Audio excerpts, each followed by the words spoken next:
So it's my distinct pleasure to welcome our keynote speaker for General Assembly today. It's a jungle out there, and competing in today's economic environment requires the ruthlessness and agility of a dedicated commercial mercenary.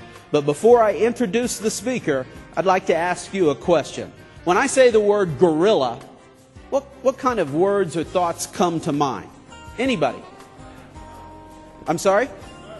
Okay. How about inventive or quick, or maybe even someone who does things like a rebel, something that's out of the ordinary? All of those words would describe this workshop speaker.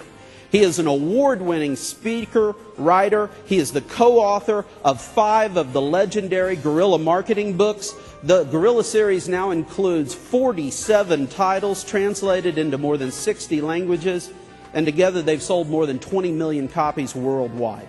Since 1980, he's been traveling around the world, helping people just like you learn how they need to get the edge to win. In today's competitive marketplace, he has spoken in more than 1,000 cities in 42 countries, on every continent on the globe except Antarctica, and I suspect if the penguins wanted to organize, he'd go down there too. He's definitely quick. His clients include companies like IBM, Microsoft, the Marriott hotel chain, United Airlines. His work has appeared on places like Good Morning America and CNN.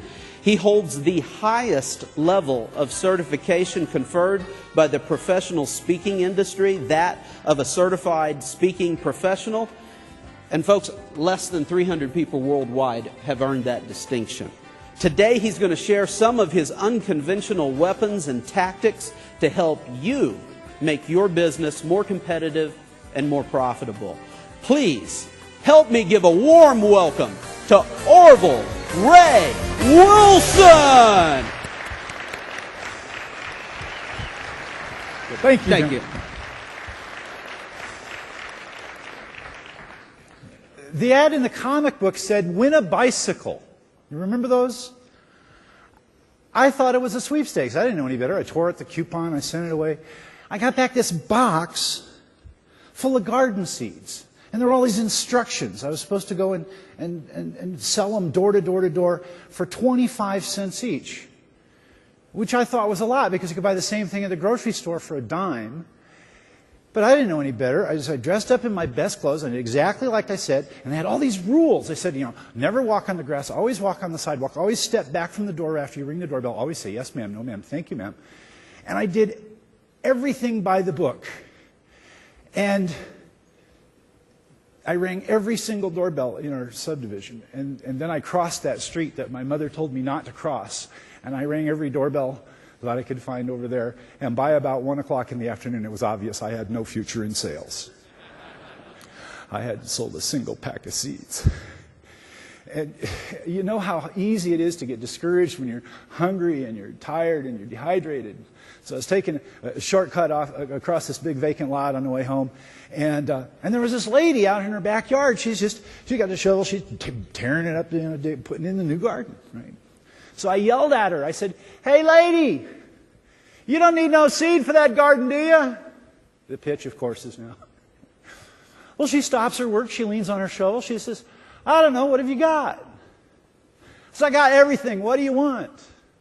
And, of course, her next question was, "How much?" 25 cents? She says, "Why should I pay 25 cents? I could buy it at the grocery store for a dime." That's when I started to cry. Because I'm trying to win a bicycle, that's why. She bought $9 worth. And what I learned from that one transaction was, no, well, if that works for you. No, what I learned was that people who buy seeds, people don't buy seeds, and that's just the way it works. And if you want to win a bicycle selling garden seeds, you can't take time to ring every single doorbell. You've got to think smarter. You've got to do something else. So you go up and down the alley and you look in the backyard where they had last year's garden. Yeah, right. And you knock on the door, and if they don't answer, you go back and knock again because you've only got so many of those opportunities in your neighborhood. And if all else fails, you go back when that blue glow in the window tells you they're watching Bonanza. People will buy anything from you when they want to get back to watching Bonanza, right?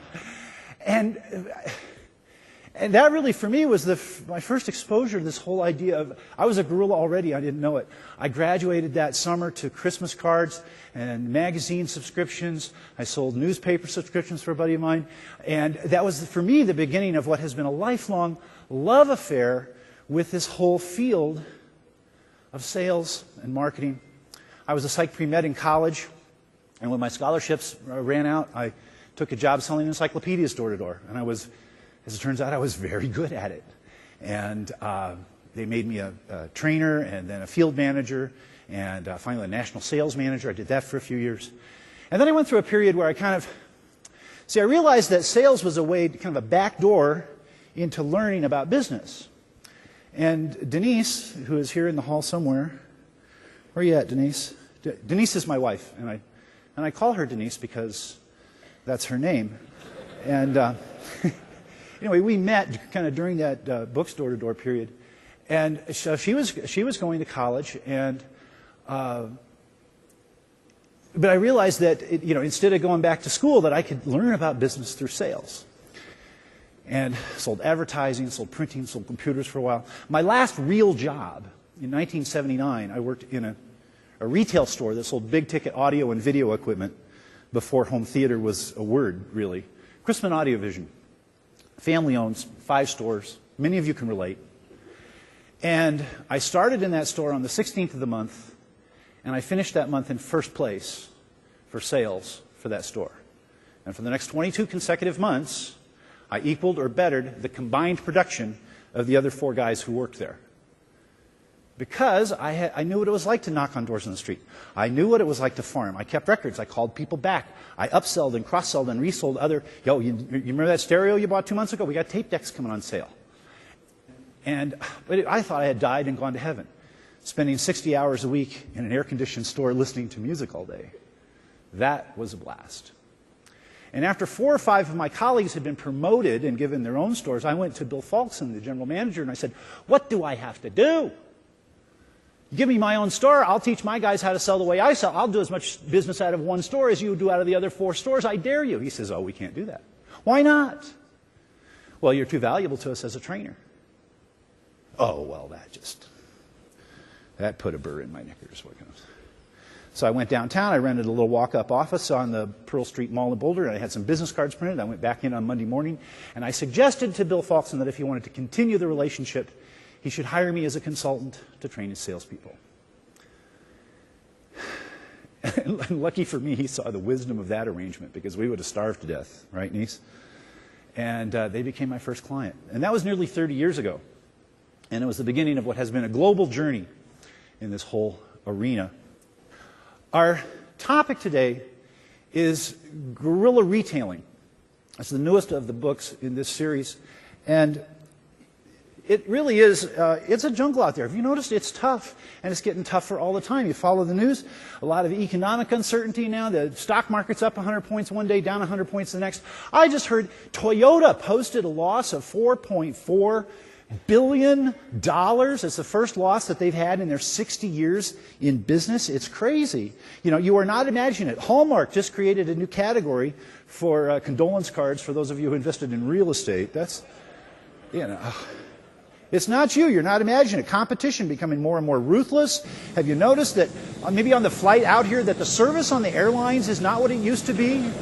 I had a flight to New York for an engagement a few days ago, and they charged me $45 to check my bags. It was $1 for a cup of coffee, $2 for a Coke. And then during the safety briefing, they said something like, in the event of an emergency, an oxygen mask will drop from the compartment above your head, insert a credit card, and oxygen will flow to the mask. Man, it is scary out there.